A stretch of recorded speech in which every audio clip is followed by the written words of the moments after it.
जय श्री महाकाल, जय मां पीताम्बरा, जय हो गुरु भगवान। सभी सिद्धों को आदेश आदेश आदेश। आज मैं आपको एक बड़ी ही गुप्त रहस्यमय जानकारी देना चाहूंगा। तो उसके ऊपर एक मात्र चर्चा है। इसके कोई मंत्र उपाय मैं नहीं बता रहा। आपस में एक चर्चा है कि ज्ञान की चर्चा हो जाए, जिसके कुछ आदान प्रदान से हम एक दूसरे को समझ सकें, कुछ बता सके।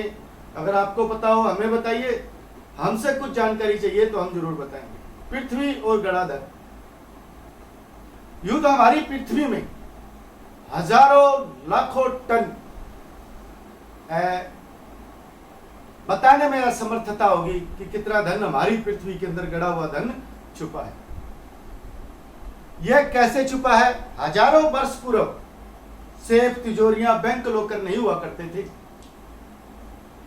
राजा महाराजाओं के पास, साहूकारों व्यापारियों के पास,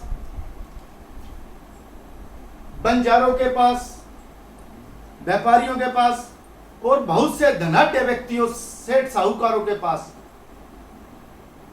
जो खजाना धन था, वो सांकेतिक रूप में कहीं न कहीं पृथ्वी के अंदर छुपा के रखते थे। अपने एक विशेष चिन्ह के द्वारा वो एक कॉपी के अंदर या नक्शे में लिख दिया करते, इस फला फला जगह पे मेरा ये धन पड़ा है। घड़ी पल समय का उस वक्त उनको इशारे से और मात्र प्रकृति को देखकर याद हो जाता था कि फला टाइम पे इस पेड़ की छाया इस जगह पड़ेगी। और पुराने समय में पेड़ पौधे भी काटे नहीं जाते थे।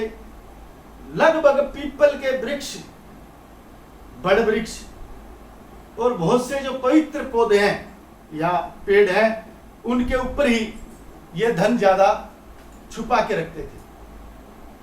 तो एक छोटा सा मेरा निवेदन है, अगर हमारी वीडियो आपको बहुत ज्यादा अच्छी लगी हो तो इसके ऊपर कमेंट करें, ताकि हम आपको इसके आगे की कोई भी गतिविधि हो जो हमें जानकारी होगी, हम बताने की आपको कोशिश करेंगे। और हमारे चैनल को सब्सक्राइब करें, जो साथ लगती बेल का बटन है वो जरूर दबाएं। जैसा कि मैं आपको बताया कि सांकेतिक रूप में धन को छुपाते थे। होता क्या था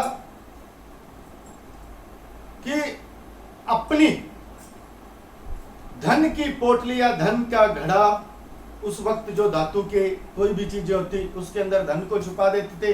हीरे जवाहरात, मोती, असरफियां, चांदी के सिक्के, सोने के सिक्के, ये धन यही था। इनको किसी पात्र में रख देते थे और विशेष स्थान पर, अपने पशुओं के स्थान पर, अपने अनाज के गोदामों में, अपने खेत खलिहानों में कहीं भी छुपा देते थे। उस वक्त व्यापार बालद की तरह होता था कि व्यापारी लोग एक स्थान पे व्यापार करने आते, अनाज भर लेते और कहीं दूसरी जगह जाके अनाज या पशुओं को बेचते। तो अपने साथ वो धन, असीमित मात्रा में धन रखते थे कि यहां से खरीदा और दूसरी जगह बेच दिया। उस वक्त चोरों डाकुओं का बड़ा खतरा हुआ करता था। तो रास्ते में व्यापारी अपनी एक विशेष जगह, जो चिन्हित जगह होती थी, वहीं रुकते थे और उसी जगह पर उन खजानों को, अपने थोड़ा या ज्यादा जो व्यापार से एकत्रित किया गया धन था, वो वहां छुपा के रख देते थे और उनको वो चिन्ह याद हो जाता था। रास्ते में कई बार जाते वक्त व्यापारियों के ऊपर लूट काली हो जाती थी, डाकुओं का हमला हो जाता था और वो व्यापारी मारे भी जाते थे। आज वो नागों के रूप के अंदर कहीं न कहीं उस धन की वो रक्षा करते हैं। हमने बहुत बार सुना होगा कि अलग अलग जगहों पे अलग अलग आत्माएं जो है उस धन की रक्षा करती है, कहीं सर्प रक्षा करती है। तो आज वो बंजारे, राजा महाराजा या जिनका जो धन था, वो सांप और सर्प के रूप के अंदर अपने धन की रक्षा करते हैं। बहुत सी जगह पर प्रेत आत्माओं के रूप में उनकी रक्षा करते हैं। उस धन को, बात होती है उस धन को निकालने की। उस धन को निकालने के लिए बहुत से लोगों ने बहुत प्रयास किए। उसी प्रयासों में पढ़ता हुआ मैंने ये किताब जो थी वो पढ़ी। कालसर्प के नाम से किताब है। बहुत ही जबरदस्त और बहुत अच्छे लेखक ने ये किताब लिखी है। कहते हैं कि इसी तरीके से पारसमणि और नागमणि, मतलब नागमणि जो थी वो नागों के, कहते हैं नागलोक में नागों के ऊपर एक मणि होती है, उसी के प्रकाश से नागलोक प्रकाशित होता है। इसका बहुत से लोग दुष्प्रचार भी करते हैं नागमणि का। नागमणि नागों के द्वारा ही प्राप्त होती है। उस मणि को नाग या तो पेट में या पीठ पे धारण करके रखते हैं, अपने मुंह में धारण करके रखते हैं। पृथ्वी लोक पर आते हुए वो सिद्ध सांप या नाग एक जगह अपनी मणि को रखकर अपनी पूजा अर्चना में लग जाते हैं। उस पूजा अर्चना के दौरान या तो उन नागों को समाधि या मोक्ष की प्राप्ति हो जाती है और वो मणि जो है पृथ्वी लोक पे ही रह जाती है। तो बहुत से लोगों को वो मणियां मिलती हैं।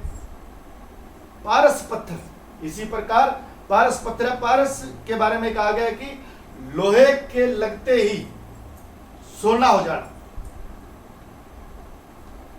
लोहे के लगते ही सोना हो जाना, इसको पारस पत्थर कहा गया है।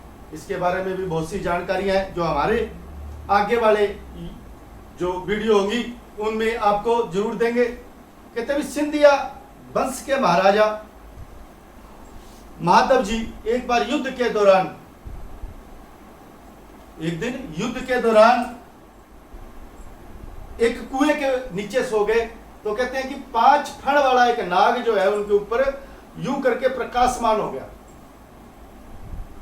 तो एक सोए हुए महादेव जी राजा जी को, सिंधिया परिवार के राजा जी को किसी मतलब खेत के खलिहान के मजदूर ने देख लिया और जैसे ही वो उठे तो वो लंबा होकर दंडवत प्रणाम करने लगा। कहते आप भगवान के अवतार हो? तो कहने लगे नहीं, मैं यहाँ मतलब सिंधिया परिवार का महादेव राजा हूँ, महादेव जी। तो कहने लगा जी आपके ऊपर यूं करके सर्प से जो है बारिश हो रही थी और सर्प जो है आपके ऊपर फण फैला के खड़ा था। तो कहते हैं जी इसी प्रकार सिंधिया परिवार ने ग्वालियर के ऊपर, ग्वालियर के अंदर एक नाग मंदिर बनाया गया है। आज भी नागों का चिन्ह ही जो है सिंधिया परिवार का अपना चिन्ह है। इसी प्रकार बहुत से खजानों के बारे में बहुत सी किताबों में वर्णित भी है और लेखक ने बड़े सार से इन खजानों का विस्तार से भी बताया गया है।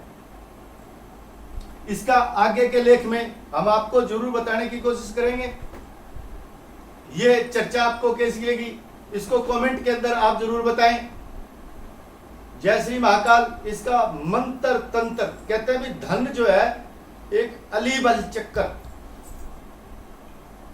और बहुत सी गुप्त प्रकार की विद्याएं हैं जो होली और दीपावली मात्र से सिद्ध होने के बाद ही आप इसके लिए प्रयास कर सकते हो, मात्र प्रयास ही कर सकते हो निकालने के अंदर। ये नागों द्वारा रक्षित है, आत्माओं के द्वारा रक्षित है, मुस्लिम भाषा में जिन्नातों के द्वारा सुरक्षित है। आज ये खजाने हमारे चारों तरफ हैं और बहुत से खजानों का वर्णन भी है। इनका वर्णन भी दिया गया है कि खजाने कहां कहां और कैसी कैसी जगहों पे सुरक्षित है। तो इनके बारे में मैं आपको जरूर विस्तार से बताता, लेकिन ये वीडियो बहुत लंबी बन जाएगी। तो आगे इसके मंत्र के बारे में, इसके प्रयोग के बारे में जरूर चर्चा की जाएगी। जय श्री महाकाल, जय भैरवनाथ।